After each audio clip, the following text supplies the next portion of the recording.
Dear students, welcome to Mother Tongue Literacy and Development 2. This is English. I'm Miss Sandima and I'm taking you through the exam-based presentation for 2020. Mother Tongue 2 English is for DPP as well as DJP. Those are my contact details, my cell phone number and the indicated time of contact, as well as the email address. Preferably, the tutor prefers the best way of contact, which is the email address, because with the cell phone number sometimes can be busy, and then if you leave an email, I can always attend to you whenever time allows. Welcome to 2020, as I have already indicated.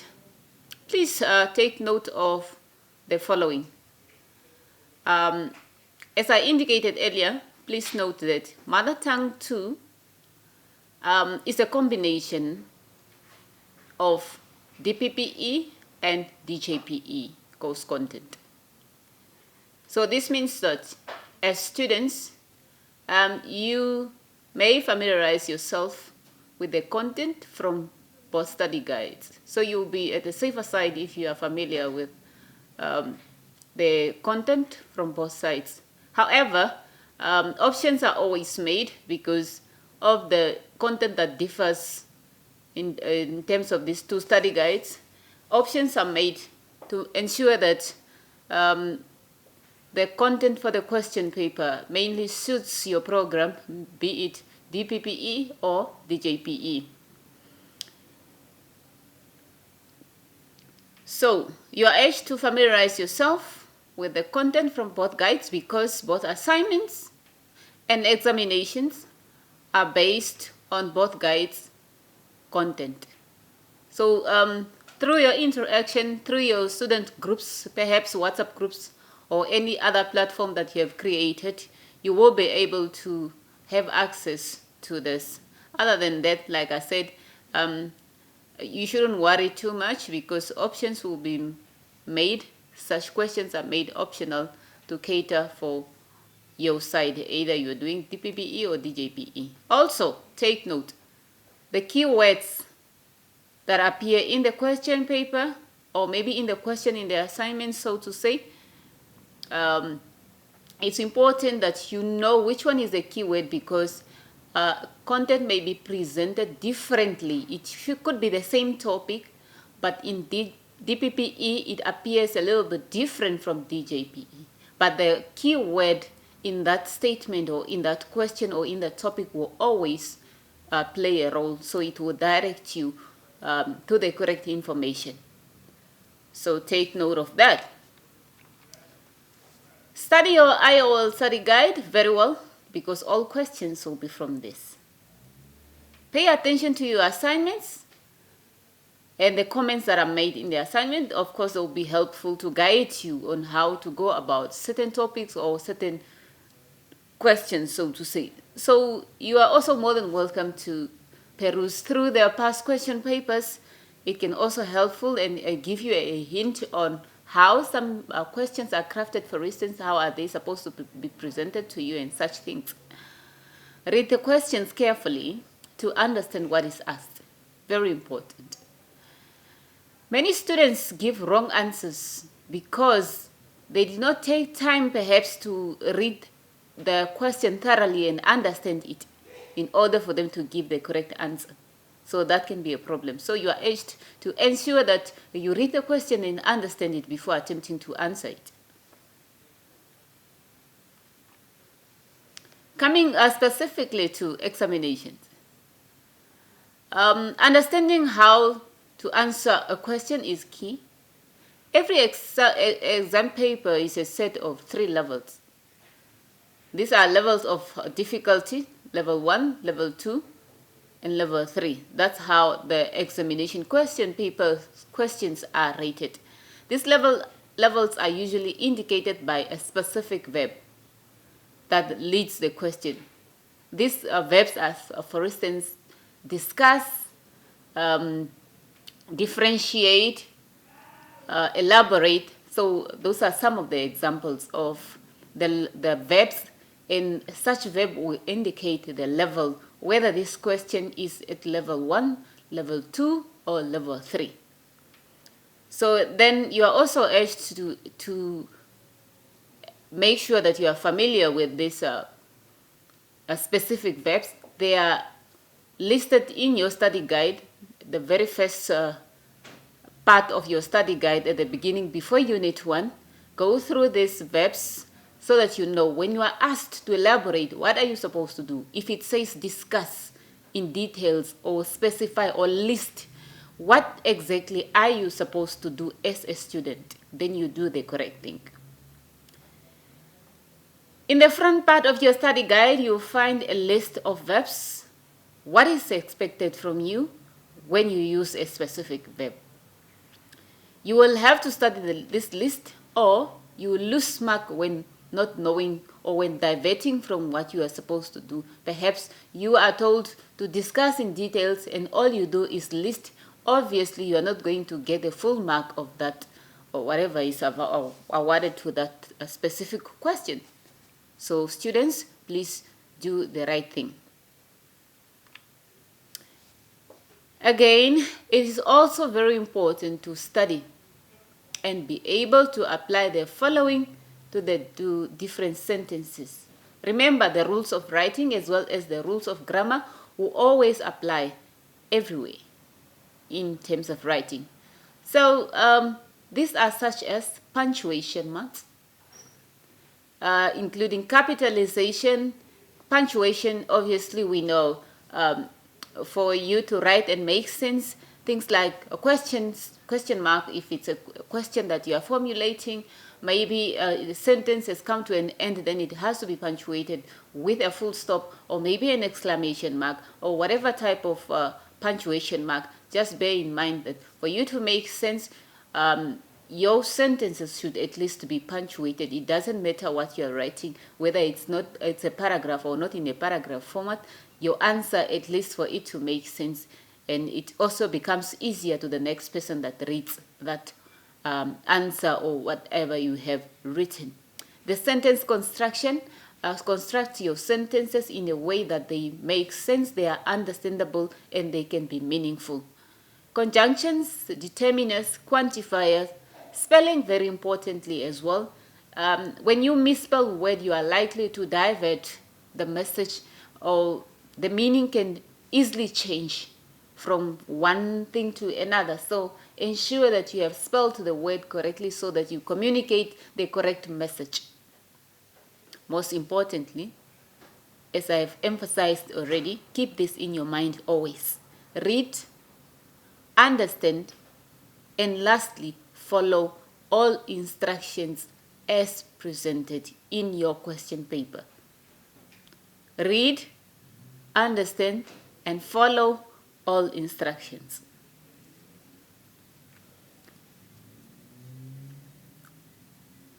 From the beginning, you must have familiarized yourself already with the course description as well as the aims.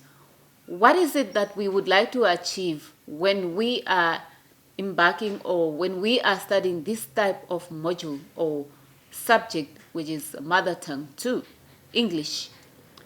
The aims are such as to develop theoretical understanding, values and competencies, develop listening skills, to demonstrate and explain the development of speaking competencies, to analyze the development of and support reading and writing competencies.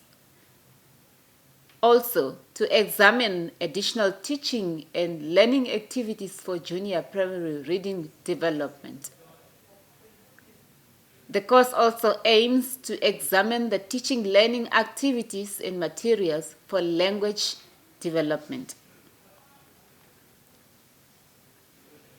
Students, please do write in a clear manner, number all the questions accordingly, and where optional, as I've indicated earlier, since this is a combination of two programs, there might be you will always come across optional questions.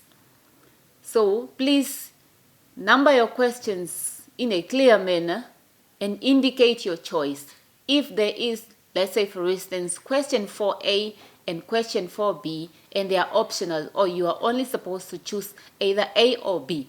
So number your question in a manner that it is clear to the marker or to whoever is reading your paper that you have chosen 4A or 4B.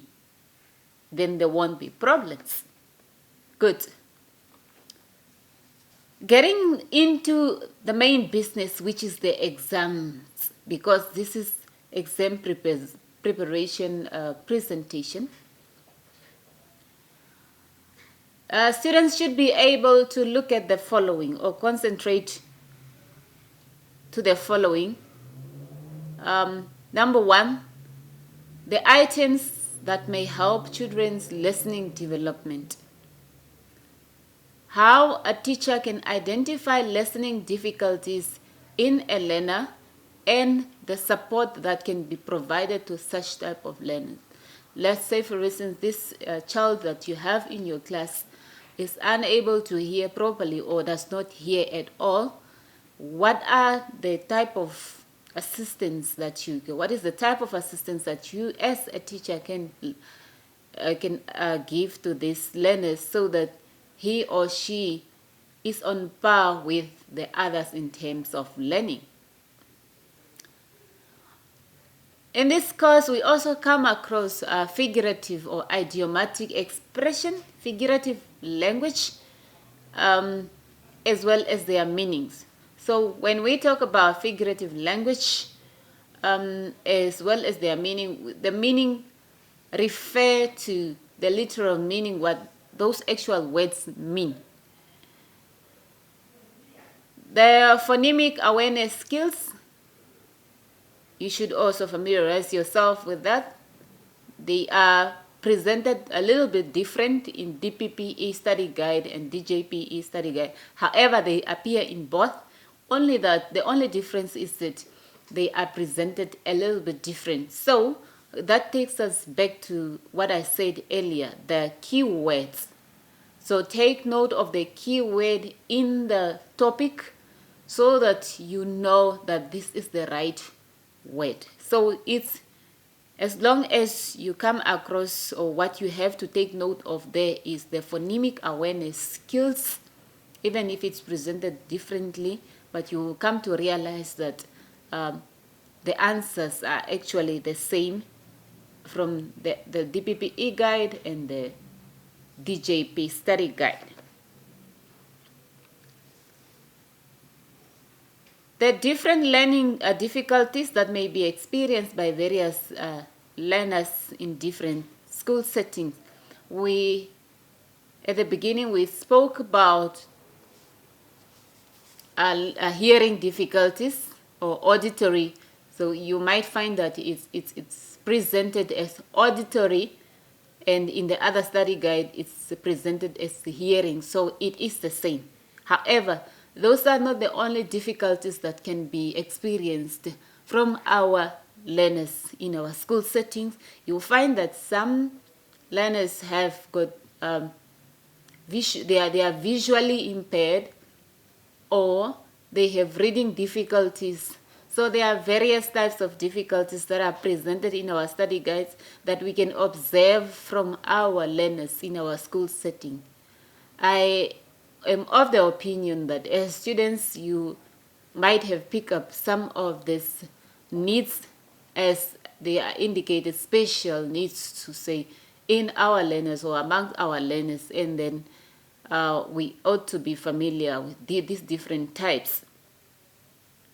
When it comes to reading, there are print conventions that children should learn incidentally when a teacher reads to them. We will look at those print conventions at a later stage in more details. What are the characteristics found in children with auditory perception problems? So this is the same as the one that we said earlier, the characteristics that can observed in a child with hearing problems. like I've indicated, auditory and hearing mean the same thing. Take note of that. As we proceed, we're also looking at activities that can develop analysis and synthesis skills in our classrooms. So these are some of the skills that are very important to our learners, and we must employ or develop those skills or those activities that will enhance these skills in our learners. We're also looking at the methods and the materials that facilitate development of speaking and vocabulary. So this is in Unit 3 that deals with speaking. So the methods and materials that are in DJPPE are different from the ones that are in the DJP study guide. However, even if these methods are different, they actually meant to address or towards the same objective. So it does not matter. You just give the ones that appear in your study guide. So they will both be marked correctly. Whether you give those methods that appear in the DJPE study guide or you give the methods that appear in the DPP study guide, even if you are doing the either course, it will be marked correctly because they obviously address the same objective. The other point is to look at how a teacher can help learners to make a book and draw their own stories. So this might be exclusively limited to DPPE only. However, even if you are DJPE and you probably familiarized yourself with this already, you are more than welcome to answer that question. So you are not restricted. It does not mean if you are doing DJPE and then there is a DPPE question that you know the answer, then you cannot answer. You are at liberty of answering any question of your choice as long as you give the correct answer. The key elements of active listening, what are they? These are things that we'll go into details about at a later stage. So students, I hope you take all this into consideration and you pay much attention in order for you to be directed well and do the correct things. At some point, or in a unit that deals with reading as well, you'll find what is called shared reading. So you ought to know in details, not only the definition, but in details what shared reading is and how it's supposed to benefit learners in your class in order for them to develop phonics. That is shared reading. Then in terms of speaking, we are talking about public skills. That's how they appear in one study guide, and in the other it appears as communication skills. The content or these skills are not exactly the same. However, like I've urged earlier again, the key word, that is what is important. Know that where it's presented as public skills, it is the same reference to communication skills that a teacher must possess in order to interact well with the learners or the public at large. Because in DJPPE's study guide, they appear as public speaking skills and they are broad. They are not limited to a classroom setting, but they are broader, they are general. While the communication skills that are found in DJPE study guide, they are mostly limited to a classroom setting. So mostly designed for or to address the learner's needs, while the other ones are general. So familiarize yourself with those skills that are needed by a teacher to be a good public speaker, generally in community or in the classroom. Then we have phonics and phonological awareness. Although they are presented together, they obviously mean different things. So, students, make sure you can differentiate between the two. You give the definition, or you define what is phonics and what is phonological awareness. How are the two different from each other? So that you distinct between the two.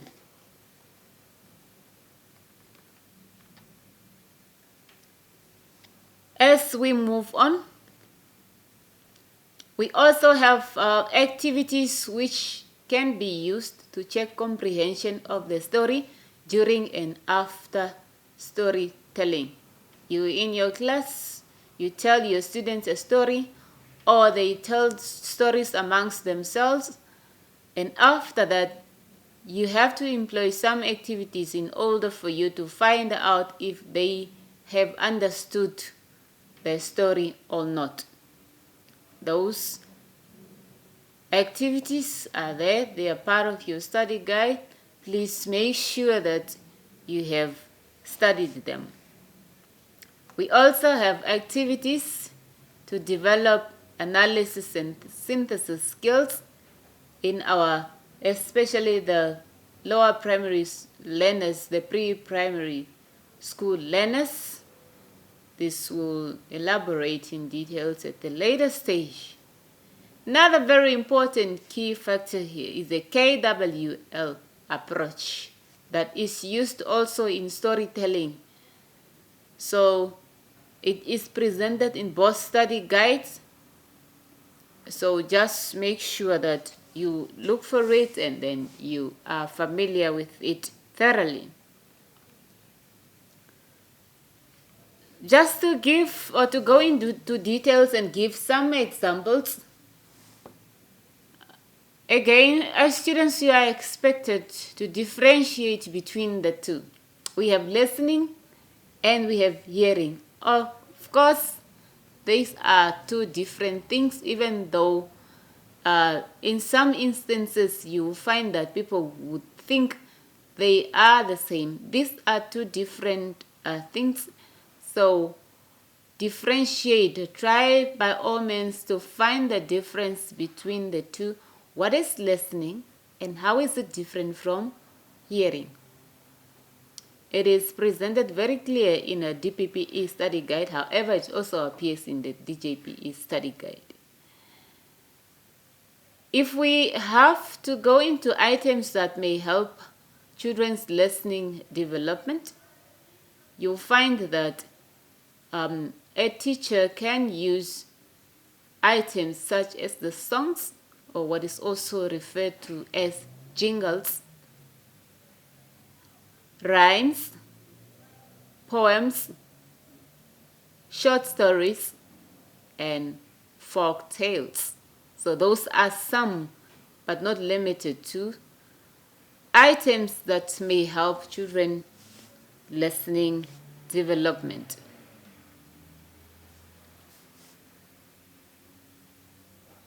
Proceeding with listening again, what are the key elements of active listening? These key elements are, as a listener listening to somebody who is probably speaking to you, you ought to pay attention. That means to give the speaker your undivided attention and acknowledge the message. You shouldn't be concentrating, or your attention shouldn't be on other things, but you should concentrate on the speaker that is speaking to you wholly. Show that you are listening. In order for you to encourage the speaker to go on, you got to show that you are listening This can be indicated by the use of your own body language and the use of gestures in order to convey your attention. Perhaps maybe you're looking at the speaker, so the eye contact has to be there, or you nod your head in agreement to say or to indicate the agreement that you are in agreement with the speaker. Those are some of the body language or gestures that one can use in order to show your listener, your speaker, that you are listening to him or her. You can also provide feedback. What do we mean by this? By providing feedback, you can reflect on what is being said by asking, let's say, follow-up questions. A person says something and then you based your question on what the person has said, or you paraphrase by, for instance, say, okay, let me see if I understood you well. If I understand, you said A and B and C and D. Or you can summarize what has been said. So that gives an impression or an indication to the speaker that indeed you are following, you are part of the conversation, and then you are indeed following. During your conversation as an active listener, you by all means defer judgment. This means you should not interrupt the speaker. You should allow the speaker to finish, even if the speaker has said something that you disagree with, or you probably have a question. So do not cut the speaker or do not interrupt them.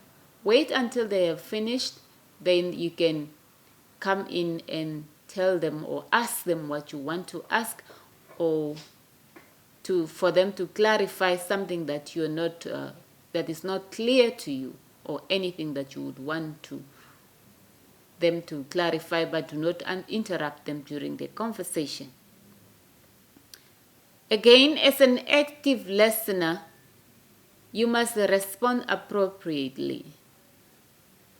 This means you should treat the other person, that is the speaker, in a way that you would want to be treated.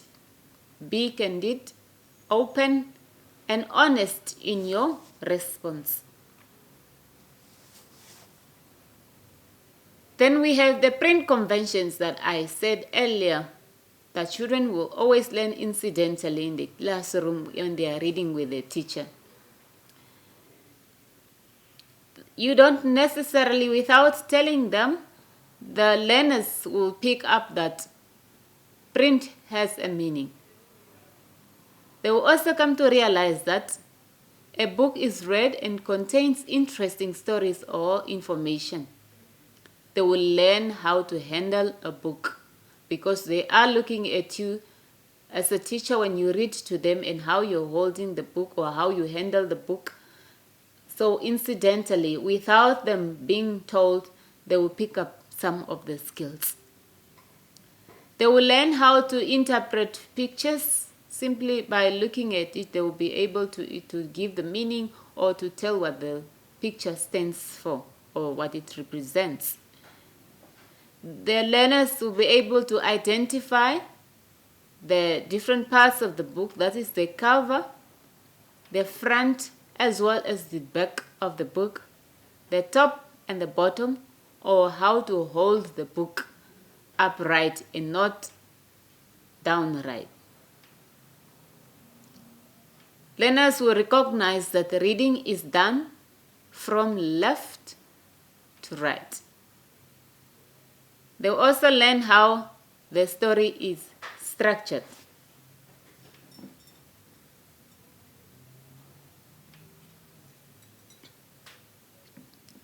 Well, my dear students, I hope it's now clear for those that might not know what the print conventions that learners will learn are, or those that might have difficulty in finding or locating these conventions in their book. So those are the conventions that children will learn incidentally in your class. As we proceed, we are looking at how to provide support to learners with speech difficulties.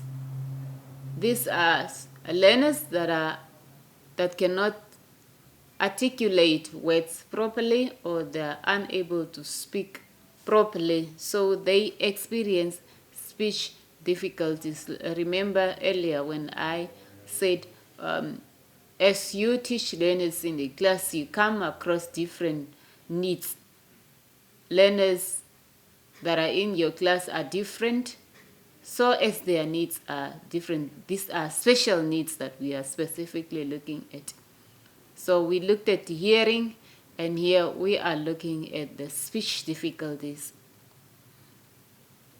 As a teacher, in order to help this type of learners, you must speak in a clear and a slow manner in order for them to hear, understand, and catch up with what you are saying. You should allow enough learning time. Of course, when we are saying learners with special needs, they do not learn at the same pace as the others.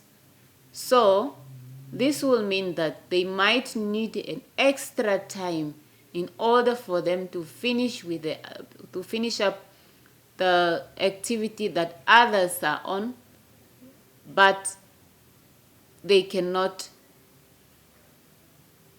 work at the same pace as the others. So allow them enough time in order for them to finish with their activities.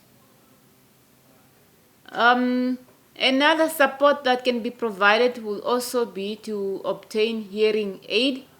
This can be facilitated with the health personnel as well as the parents, whereby all the stakeholders involved can work together to see how the child can be helped. So it depends what are the procedures that are there to be followed in order for the learner to obtain this hearing aid. Talk to your learners all the time for them to keep engaged. But then you also capture their attention. They do not divert.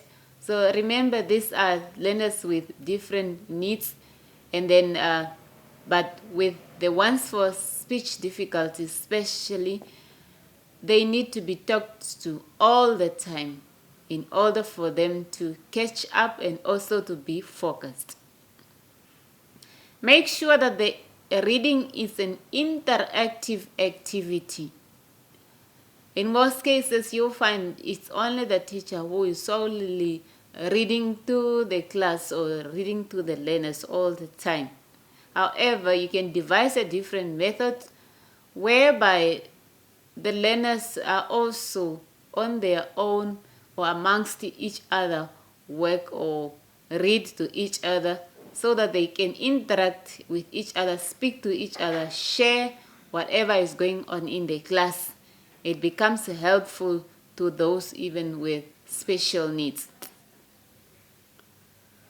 Ask the learners to predict how the story will end. Since they already have a clue from the beginning, they have read the introduction of the story and all that, they are likely to speculate already how the story will end. And it fascinates them, so it's an interesting activity to them. Allow them that time in order for them to predict. That's how they get to participate and they become part of the others as well. Listen to the stories together. If, for instance, maybe learners have to tell their stories amongst each other, or maybe you as a teacher have let's say a tape, you have a story that is recorded, and then you listen with your class together. It becomes also interesting to the learners, and it emphasizes, it enhances the learning amongst your learners, but more specifically to those with speech difficulties. Make up silly rhymes and play the game that is called Story Chain. So, ladies and gentlemen, these are the guidelines that you as a teacher can follow to help your learners in your class that have special needs, specifically the speech difficulties. I hope they are clear enough. Then we move on to communication skills. The communication skills that teachers must possess in order to interact well with the learners. Remember earlier we spoke about public speaking skills that a teacher must possess. These ones are communication skills the teachers must possess. These are such as positive motivation. As a teacher, you should be able to create enthusiasm and interest in the minds of the learners towards the subject that they are eager and keen to learn the subject and looking forward to learn or to unpack whatever is there for them for this subject, and it becomes interesting to them. You must use effective body language. A powerful body language supported by verbal skills make a good presentation. So the body language helps us to emphasize more what we are saying verbally. So it complements what we are saying, and it gives the support in order for those that are supposed to get the message to get it well. As a teacher, no matter how serious you are, you also need to have a sense of humor.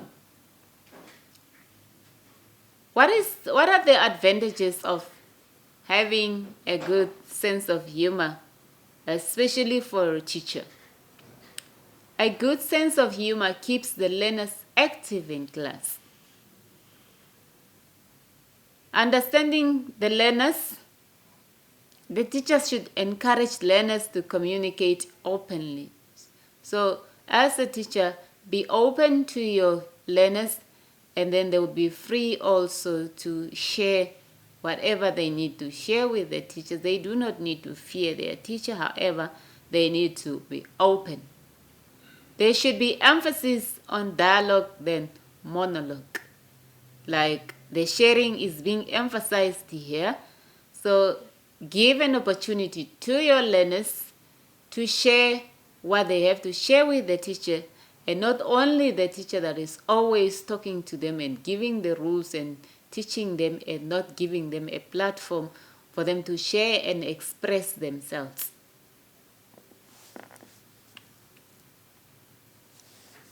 We continue with another one. Basic skills for reading and writing. What are the skills? These skills include hearing and identifying of sounds. So this falls under the topic of phonetics or phonemic awareness, whereby learners come across or come to learn and realize different sounds and how to put the sounds together. Learning the letter sounds and what they look like in print. They come to know the letters as they are presented to them in print. Perhaps they are on maybe posters or displayed on the wall or maybe on the chalkboard or wherever, in whatever manner they are presented to the learners in the classroom. This is how they can come to learn how these letters sound and what they look like, and they can distinct them from the others. The learners come to learn about letter formation, blending, that is combining different sounds, identifying sounds in words and spelling tricky words.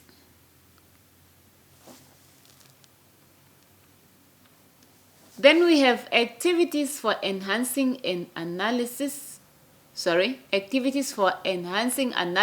and synthesis skills. So these skills or these activities are mostly or exclusively found in the DPP study guide only and not in DJP study guide. But then what are these activities that as a teacher can use in order to promote the development of analysis and synthesis skills amongst the learners? These are such as puzzles. We are familiar with puzzles, are found in newspapers as well as magazines. As a teacher, you can collect these puzzles and then make them available to your learners and they work on them. The building blocks, construction toys, loose felt material pictures, loose letters to rebuild a name, or different words. You can actually give them these mixed up letters or loose letters as it's presented, and then you give them different words that they can build from this, using these letters, or perhaps their own names, since we are talking about primary school learners here. You might find that these are learners that are in their foundation grades, such as pre-grades. Well, students, those are the activities you can come across in order for you to enhance those skills. So like I said, it's not limited to if you are DJPE and you feel like answering that question and you are in possession of you know the answer, you are more than welcome to do that. What are the public skills or presentation skills needed by the teacher? The DJPE students, you find that in your study guide, that is how they are presented. Firstly, make sure that you plan your lesson appropriately. Like I said, for the DJPE students, this is exclusively modeled on the classroom setting, unlike the DPE students or the study guide where those skills are more general. Firstly, make sure that you plan your lessons appropriately. When you speak, try to engage your learners. Pay attention to how you are speaking. Pay attention to body language, positive motivation, sense of humor, understanding your learners. And the ones that are found in the DPPE study guides are those ones. So make sure that you don't only list, but you go into details. Of course, the key verb in the question will direct you on what to do. If it says list, then you obviously just list. But if it says discuss or any other, then you know what to do. So those are some of the actions. So going towards the end, students, I would like to just emphasize and advise, especially on assessment. We are talking about examination. As we indicated already earlier, take note of the action verbs. Know what is expected. Refer to the list in the study guide. That is the list of action verbs. And as a teacher, know that a teacher takes a hand, opens a mind, touches the heart, and changes the world. With this, I would say all the best with your examination. And remember, this examination-based presentation covers all the examinations throughout the year: April, August, and the supplementary November. So dear ladies and gentlemen, all the best with your examination.